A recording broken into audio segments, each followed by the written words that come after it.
प्यारे बच्चों, अब जबकि आप शून्यांश संख्या प्रयोग को समझ चुके हैं, तो आइए देखें कि सूत्र एकाधिकेन पूर्वेण और शून्यांश संख्या प्रयोग दोनों को एक साथ काम में लेते हुए योग किस प्रकार कर सकते हैं। उसके लिए ये उदाहरण 1 देखें। यहाँ पर ये 5 संख्याओं का योग हमें करना है। तो जब हम इस विधि से योग करते हैं तो पहली बात तो आपके ध्यान में रहनी चाहिए, वो ये है, हमें एक बार में 2 स्तंभों की संख्याओं को लेकर के एक साथ जोड़ना है। अर्थात 2 स्तंभ यदि हम देखें तो पहली संख्या क्या है 98, फिर दूसरी कौन सी है 89, फिर 15, फिर 37 और सबसे अंतिम संख्या क्या है 76। तो हमें यहाँ पर 2 स्तंभों को लेकर के एक साथ लेते हुए उनका जोड़ करना है।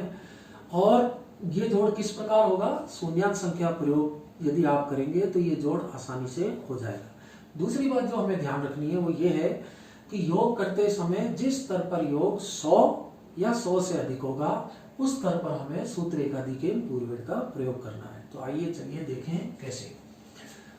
तो जब हम 2 कॉलम का योग एक साथ करना शुरू करते हैं तो हमें शुरू की 2 संख्याएं प्राप्त हो रही हैं 98 और 89। तो हमें इनका योग करना है। अब आसानी से यह योग करने के लिए हम शून्यांश संख्या प्रयोग करेंगे। उसके लिए हम इनमें से बड़ी संख्या 98 को इसकी निकटतम शून्यांश संख्या में बदल देंगे, जो कि है 100।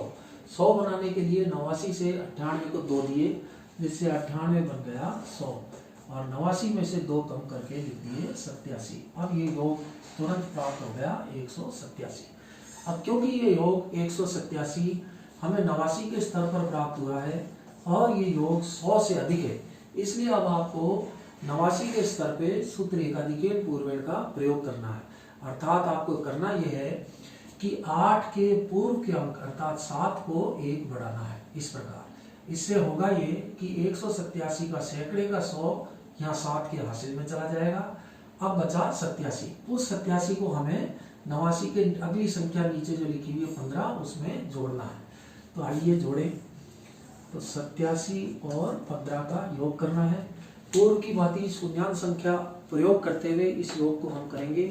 तो उसके लिए इनमें से बड़ी संख्या कौन सी है 87, इसकी निकटतम संख्या शून्यांश संख्या 90। तो 87 को 90 में बदलने के लिए हम 15 से 3 लेके 87 को दे देंगे, जिससे 87 बन जाएगा 90 और 15 में से 3 कम करके हमें प्राप्त होंगे 12।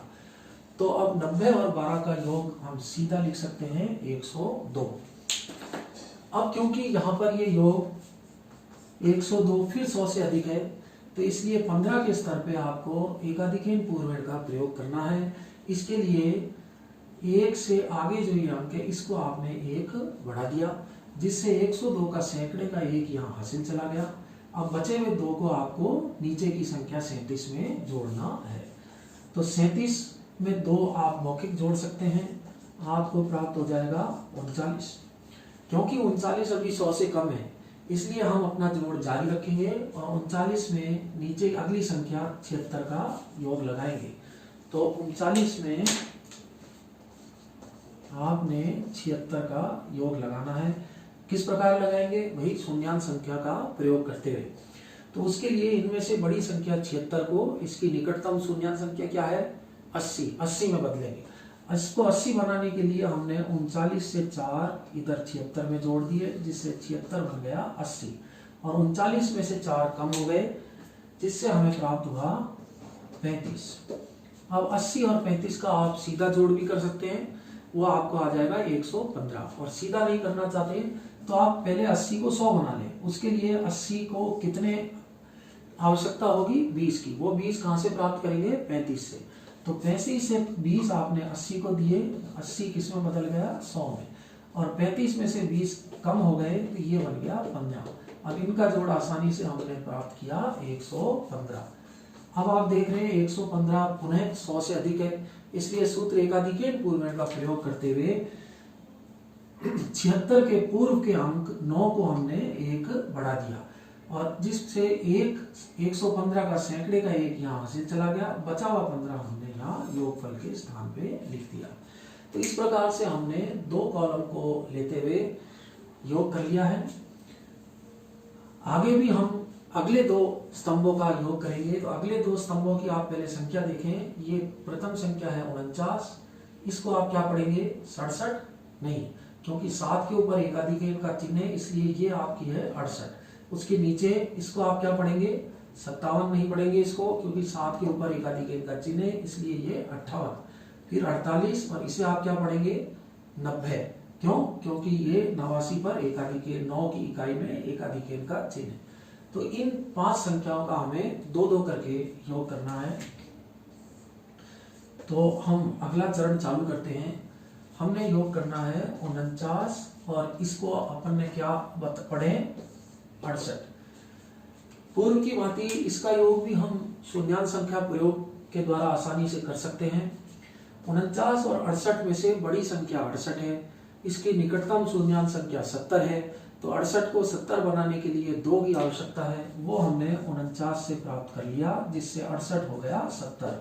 और क्योंकि 49 में 2 कम हो गए तो ये हो गया 47। अब आप 70 और 47 का जोड़ सीधा कर सकते हैं, 117 आएगा। और सीधा नहीं करना चाहते हैं तो 70 को आप 100 बना लें। उसके लिए आपको कितनी आवश्यकता होगी 30 की, वो आप कहाँ से प्राप्त करेंगे 47 से। तो यदि हम 47 से 30 70 में दे दें तो 70 बन जाएगा 100 और 47 में से 30 कम हो जाएंगे, ये बन जाएगा 17। और अब इसका जोड़ सुगमता से प्राप्त हो गया 117। ये किस स्तर पे आपको प्राप्त हो रहा है 89 और 68 के योग में। क्योंकि इस स्तर पे योग फिर से 100 से अधिक हो गया है तो आपको फिर से एकाधिकेन का प्रयोग करना है, सूत्र एकाधिकेन का। उसके लिए आपको 68 के पूर्व के अंक को 1 बढ़ाना है। लेकिन हम देखें यहाँ 68 के पूर्व में कोई अंक नहीं है, तो ये आपने पहले वीडियो में भी देखा है। इस प्रकार की परिस्थिति यदि उत्पन्न हो जाती है तो हम अपनी तरफ से शून्य डाल करके उस पर एकाधिकेन पूर्वेण का सूत्र लगा सकते हैं। तो 68 के पूर्व हम आगे एक शून्य डाल देंगे और अब इस पर एकाधिकेन का चिन्ह लगा देंगे, जिससे 117 के सैकड़े का 1 यहाँ हासिल चला गया। बचा हुआ 17 हम इस 58 में जोड़ेंगे। तो हमने बचे हुए 17 को 58 में जोड़ा। पुनः शून्यांश संख्या प्रयोग के द्वारा इनमें से बड़ी संख्या 58 को आपको निकटतम शून्यांश संख्या 58 की निकटतम शून्यांश संख्या कितनी है 60 बनाना है। तो 60 बनाने के लिए कितने की आवश्यकता होगी 2 की। वो 2 आप कहाँ से प्राप्त करेंगे 17 से। तो 17 से हमने 2 लेकर के 58 को दिए, जिससे 58 किसमें बदल गया 60 में। और 17 में से 2 चले गए इसलिए 17 2 कम होकर के रह गया 15। अब ये योग आसानी से हमने कर लिया तो हमें प्राप्त हुआ 75। आप देखेंगे क्योंकि 75 अभी 100 से कम है इसलिए हमें हमारा योग जारी रखना है और 75 में अगली संख्या जो है 48 वो जोड़नी है। तो हमने 75 में ये 58 की अगली संख्या 48 का जोड़ किया। किस प्रकार, वही शून्यांश संख्या प्रयोग के द्वारा।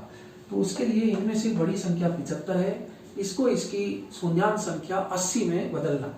उसके लिए 75 को कितनी आवश्यकता होगी 5 की। वो 5 आपने कहाँ से लिया 48 से। तो 48 से 5 लेके 75 में जोड़ा तो 75 से प्राप्त हो गया 80 और 48 में से 5 कम हुए तो ये आपके रह गया 43।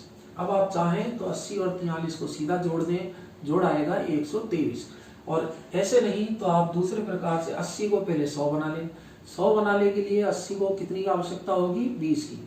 वो 20 आप कहाँ से प्राप्त करेंगे 43 से। तो 43 से 20 आपने 80 को दिए, ये बन गया 100 और इसमें 20 कम हो गए तो 43 बन गया 23। अब ये जोड़ आपका आ गया 123। आप देख रहे हैं यहाँ 48 के स्तर पे जोड़ कितना हो जा रहा है 123। अब क्योंकि ये जोड़ फिर से 100 से अधिक है तो एक बार पुनः आपको सूत्र एकाधिकेन पूर्वेण का प्रयोग करना है और 48 के पूर्व के अंक को 1 बढ़ाना है। अब 48 के पूर्व का अंक है नहीं तो पूर्व की भांति शून्य डालिए और फिर शून्य पर एकाधिकेन का चिन्ह लगा दीजिए, जिससे 123 का सैकड़े का 1 48 के आगे हासिल चला जाएगा। अब बचा 23, इसको आप नीचे की संख्या 90 में जोड़ेंगे। तो हमने 23 और 90 का जोड़ किया। अब क्योंकि ये 90 पहले से ही शून्यांश संख्या है तो आप चाहें तो इसका जोड़ सीधा कर लें। आप देखेंगे ये जोड़ आएगा 113। और वरना ऐसा नहीं तो आप 90 को 100 बनाएं, उसके लिए आप 23 से 10 90 को दे दें तो 90 बन गया 100 और इसमें 10 कम हो गए, ये बन गया 13 और इसका जोड़ हमें प्राप्त हुआ 113। अब क्योंकि पुनः ये जोड़ 100 से अधिक है, तो एक बार फिर सूत्र एकाधिकरण पूर्वेण का प्रयोग करते हुए 90 के पूर्व के अंक जो नहीं है तो हम शून्य डालेंगे और इस पूर्व के अंक को आपने एकाधिकरण कर दिया, जिससे 113 का सैकड़े का 100 यहाँ हासिल चला गया, बचा हुआ 13 आपने लिखा योगफल के स्थान पे। अब हम आ जाए हमारे अंतिम स्तंभ पर। अंतिम स्तंभ में एक ही स्तंभ है, इसलिए यहाँ दो स्तंभ लेने की कोई गुंजाइश नहीं है, तो हम ये एक ही स्तंभ के अंक हैं इन्हीं का हम जोड़ लगा लेंगे। तो ये शून्य नहीं है, ये एक है, तो एक, ये भी एक और ये भी एक, तो एक और एक दो, दो और एक तीन। तो इस प्रकार से हमारा जोड़ संपन्न हुआ और हमारा योगफल आया 31,315। अब एक और उदाहरण है जिसमें हमें इन चार संख्याओं का जोड़ लगाना है। आप इस उदाहरण को स्वयं करके देखिए और फिर मैं आपके सामने उत्तर प्रस्तुत करूंगा।